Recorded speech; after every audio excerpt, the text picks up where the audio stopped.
কোনো বাঁধা ধরা নিয়ম নেই, যে কেউ করতে পারেন, মাটিতেও করতে পারেন, টবেও করতে পারেন, যে কোনো টবে করতে পারেন, যেমন খুশিভাবে করতে পারেন। এই হলো পর্তুলাকা। আজকে আপনাদের সামনে এর চারা তৈরি কিভাবে করবেন আর কিভাবে নতুন গাছ প্রতিস্থাপন করবেন সেটাও দেখাবো আপনাদের কাছে। তো অনেকের কাছেই এই যে পর্তুলাকা বা নটাবনি বা এটাকে বলা হয় টাইম ফুলো, এই গাছ অনেকের কাছেই আছে, কিন্তু হয়তো সব ভ্যারাইটিগুলো সকলের কাছে থাকে না। এর বিভিন্ন কালারের হয়।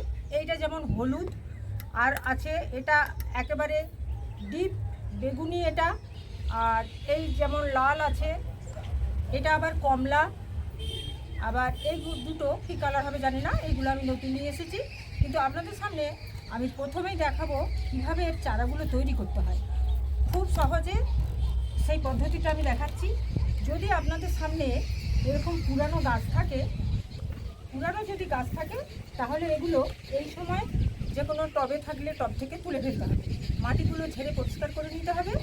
আর এগুলোকে কোনো ঝামেলা নেই, এগুলোকে ছোট ছোট করে 2 ইঞ্চি 2.5 ইঞ্চি করে এগুলোকে কেটে নিতে হবে। এগুলো হাতে করেই ভাঙা হয়ে যায়, ছোট ছোট খুব নরম জিনিস। এরকম 2.5 ইঞ্চি করে ভেঙে নিতে হবে এগুলোকে। তারপর এগুলো আপনাদের খুশি মতো পাত্রেই হোক, যে কোনো গামলা, যে কোনো টব বা মাটি, যেখানে খুশি আপনারা এগুলো লাগাতে পারেন। তো এখানে আমি কিছু কেটে নিয়েছি এইগুলো। আর এর জন্যে মাটিরও কোনো ঝামেলা নেই, যে কোনো মাটি আপনারা যেভাবে খুশি তৈরি করতে পারেন, কোনো বাঁধা ধরা নিয়ম নেই। তো এখানে আমি মাটি কিছুটা তৈরি করে রেখেছি আগে থেকে, কারণ মাটি তৈরিটা আবার দেখাতে গেলে ভিডিওটা আরও বড় হয়ে যায়। এখানে আমি মাটি দিয়েছি, কিছু বালি দিয়েছি, আর দিয়েছি কম্পোস্ট সার। আমি এখানে গোবর সার ব্যবহার করেছি, আপনারা যে কোনো কম্পোস্ট সার ব্যবহার করতে পারেন, পাতা পচা সারই হোক বা গোবর সারই হোক বা ভার্মি কম্পোস্ট হোক ব্যবহার করতে পারেন। এটা আমি এখানে করে নিয়েছি। আর এখানে আমি লাগাবো এই যে একটা প্লাস্টিক গামলা, এটাতেই আমি লাগাবো। তো এটা পার্মানেন্ট গাছ বলে, এটা প্রতি বছর গাছগুলোকে তুলে ফেলতে হয়, তুলে এগুলো পরিষ্কার করে আবার ছোট ছোট এরকম কাটিং করে লাগাতে হয়। তো এখানে এর জন্য এই ছিদ্রগুলো বন্ধ করার জন্য আমি এই একটা বস্তার টুকরো নিয়েছি। আর এর উপর এই সামান্য আমি ধানের চিটে এর উপর দিয়ে দেবো। আপনারা যা খুশি দিতে পারেন, পাতাকে একটু ভেঙে, বাগানের যে পাতা টাতা পড়ে সেগুলো ভেঙে একটু এতে দিয়ে দিলেই হবে। আমার এটা ধানের চিটেটা আছে, তাই আমি এখানে দিয়ে দিলাম। আর এই যে বালি, কম্পোস্ট আর এই যে মাটির মিশ্রণটা করা আছে, এটা আপনি সরাসরি এতে কিছু খাবার দাবার দিতেও পারেন, নাও পারেন। এই যে কম্পোস্ট সার দেওয়া আছে, এতেই এটা হয়ে যাবে। কিন্তু তবু আমার এখানে ডিকম্পোস্ট করা কিছু মিশ্র জৈব সার আছে, সেই জন্যে আমি এই যে 1 মুঠো সার আমি এটা দিয়ে দিলাম। তো এবার এই পাত্রে এটা সরাসরি আমি ঢেলে দেব, ভর্তি করে।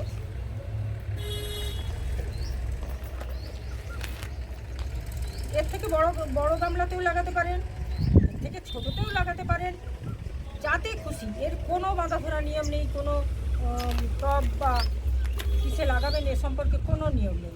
যেটা আপনার ভালো লাগবে মনের মতো করে যে কোনো পাত্রে আপনারা লাগাতে পারেন। তো এই হয়ে গেল। এবার এই যে কাটিংগুলো, এর এই নিচের দিকটা একটু পরিষ্কার করে এটা এভাবে লাগিয়ে দেবেন।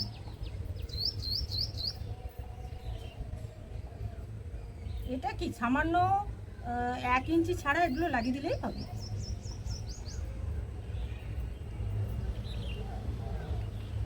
নিচের অংশটা ছাড়িয়ে দেবেন, দিয়ে লাগিয়ে দেবেন।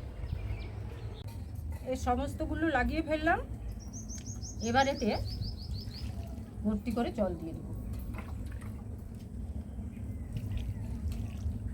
এই হয়ে গেল আমার চারাগুলো তৈরি। আর যে চারাগুলো আমি নতুন এনেছি তারও একটা প্রতিস্থাপন করে আপনাদের সামনে দেখাবো। এই যে চারা, ছোট্ট একটা চারা, এর জন্য এখন আমি এই ছোট পাত্রটাই নিয়েছি। তো এগুলো বড়ও হবে, পরে ঝাড় হবে, তখন আমি এগুলো বদলে দেবো। যেমন এইটা ঝাড় হয়েছে, এটা বদলে দেওয়া যাবে। তো এতেও আমি এই সামান্য একটু ধানের চিটে দিয়ে দিলাম।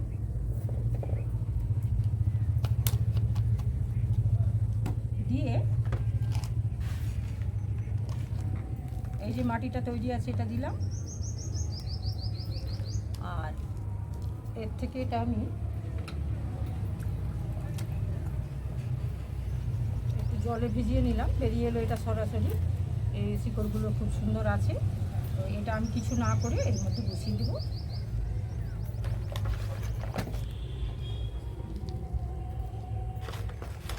কোনো বিশেষ কিছু ঝামেলা নেই, এগুলো যে কেউ করুন। আর এই সময়ের ফুলগুলো সারা বর্ষা ধরেই আপনি অনায়াসে এই ফুলগুলো পেয়ে যাবেন। এবার এইগুলোর যেখানে খুশি রাখা যায়, একটু হালকা রোদ পেলেই এগুলো হয়ে যায়। খুব কড়া রোদে এই যে ফুলগুলো ফুটে গেছে, কড়া রোদে একটু রাখবেন না, কড়া রোদ থেকে সরিয়ে নেবেন। এই হয়ে গেল আমার একটা নতুন চারা প্রতিস্থাপন, চারা তৈরি এবং চারা প্রতিস্থাপন দুটোই দেখালাম। কত সহজে আপনারা দেখলেন, জানেন অনেকে, আবার অনেকেই হয়তো জানেন না। তো এইভাবে করুন আপনারা।